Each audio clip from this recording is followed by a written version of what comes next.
বিহু বুলি ক'লে আমাৰ অসমীয়াৰ মন প্ৰাণ আনন্দৰে ভৰি পৰে। বিহু বুলি ক'লে আমাৰ ঘৰত মন নবহে। নাচিব নাজানো, কিন্তু বিহু বুলি ক'লে এবাৰ কঁকাল ভাঙি নাচিবলৈ মন যায়। মই আজি উপস্থিত আছো বৰপেটাত সাৰ্বজনীন ৰঙালী বিহুৰ এখন বিহুৰ মঞ্চ, য'ত এইবাৰ বৰপেটাৰ সাৰ্বজনীন ৰঙালী বিহু সন্মিলনে সোণালী জয়ন্তী বৰ্ষ পালন কৰিব 2026। হয়, আপোনালোকে ঠিকেই শুনিছে, এইবাৰ বৰপেটাত সাৰ্বজনীন ৰঙালী বিহু সন্মিলনৰ এইবাৰ সোণালী জয়ন্তী বৰ্ষ। আমাৰ বৰপেটাবাসীৰ বাবে গৌৰৱৰ দিন এইটো। গতিকে সমগ্ৰ অসমবাসীক আমাৰ বিহুলৈ নিমন্ত্ৰণ জনাইছো। কিন্তু এটা কথা দুখ লাগিছে, এইবাৰ জুবিন দা নাই, যিগৰাকী অসমৰ মেইন মানুহ, অসমীয়া চিনেমাৰ মেইন মানুহ, অসমীয়া গানৰ মেইন মানুহ। বিহু বুলি ক'লে এগৰাকী মানুহৰ কথা মনত আহে, জুবিন দা নাই। কিন্তু তথাপিও আমি আমাৰ অসমীয়াৰ একমাত্ৰ জাতীয় উৎসৱ বিহুক আমি পালন কৰিব লাগিব। গতিকে আমি বিহু পালন কৰিম জুবিন দাক সুঁৱৰি, জুবিন দাক স্মৰণ কৰি। এইখন আমাৰ বিহুৰ মেইন গেট, সোণালী জয়ন্তী বৰ্ষৰ। বহু মানুহ আহিছে, বহু নাচনি আহিছে। আজি প্ৰথম দিনা, আজি 1 বহাগ 15 এপ্ৰিল, আজিৰ পৰা আমাৰ সম্পূৰ্ণ অনুষ্ঠান আৰম্ভ হ'ব। ইয়াত জেং বিহু, 500 মহিলাৰ নাচনি, অসমৰ জনপ্ৰিয় কণ্ঠশিল্পীৰ গীতৰ শৰাই, বহু ধৰণৰ অনুষ্ঠান আছে। কণী যুঁজ আছে, কণী যুঁজ পৰম্পৰাগতভাৱে হেৰাই গৈছিল আৰু ইয়াত কণী যুঁজো হ'ব। গতিকে সকলোকে নিমন্ত্ৰণ জনাইছো, মই ভিতৰলৈ সোমাই যাম। নমস্কাৰ সকলোকে। মই বৰপেটাত সাৰ্বজনীন ৰঙালী বিহুৰ এইখন মিনি ষ্টেডিয়ামৰ খেলপথাৰত এগৰাকী বিহু শিল্পীক লগ পালো আৰু মোৰ চিনাকি হয়। আৰু তেখেতে মোক জনাইছে যে জেং বিহুত তেখেতে আগভাগ ল'ব।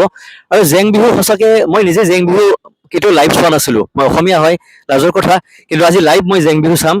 আৰু মই জেং বিহু সন্দৰ্ভত অকণমান জানিবলৈ চেষ্টা কৰিম, কেনেকে জেং বিহুৰ প্ৰস্তুতি চলাইছে, কেনেকে নাচিছে। কাৰণ এখেতসকলৰ ঘৰৰ বহুত দায়িত্ব আছে, ল'ৰা ছোৱালী আছে, সেইখিনি বাদ দি 1 মাহ ধৰি প্ৰেক্টিচ কৰিছে আৰু আজি পাৰফৰ্ম কৰিব জেং বিহুত। গতিকে অকণমান যদি জনোৱা, কেনেকে এই মানে প্ৰস্তুতি চলালা জেং বিহু সন্দৰ্ভত। জেং বিহু মানে আমি আজি 15 দিনমান ৰিহাৰ্চেল কৰি আছো। হয়, সোণালী জয়ন্তীৰ কাৰণে 500 জনীয়া মহিলাৰ জেং বিহু। আৰু কাইলৈ হ'ব জেং বিহুৰ প্ৰতিযোগিতা। হয়, আজি এনেই 500 জনীৰ মহিলাৰ দ্বাৰা জেং বিহু।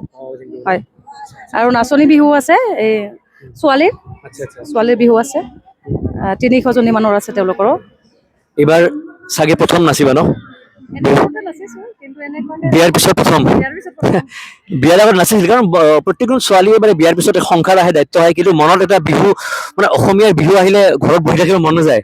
আৰু এই মহিলাসকলে বহুত কষ্ট কৰিছে, 15 দিন ঘৰৰ কাম কাজ বাদ দি আহি প্ৰেক্টিচ কৰিছে আৰু আজি পাৰফৰ্ম কৰিব। গতিকে বিহু শুভেচ্ছা থাকিল, ধন্যবাদ। আৰু গোটেই অসমবাসীকে আমাৰ বৰপেটাত সাৰ্বজনীন ৰঙালী বিহুলৈ মই আমন্ত্ৰণ জনাইছো। কিবা ক'ব নেকি অসমবাসীলৈ আমাৰ এই বিহু মঞ্চৰ পৰা? সকলোকে ৰঙালী বিহুৰ শুভেচ্ছা জনাইছো। জুবিন দাটো নাই, বেয়া লাগিছে, উৰুঙা লাগে, তথাপিতো উপায় নাই, বহাগ বিহুটো পালন কৰিবই লাগিব।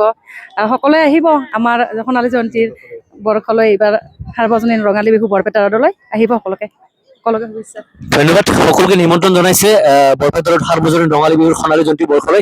জুবিন দা নাই, তথাপিও আমি অসমীয়া হিচাপে বিহু পালন কৰিব লাগিব।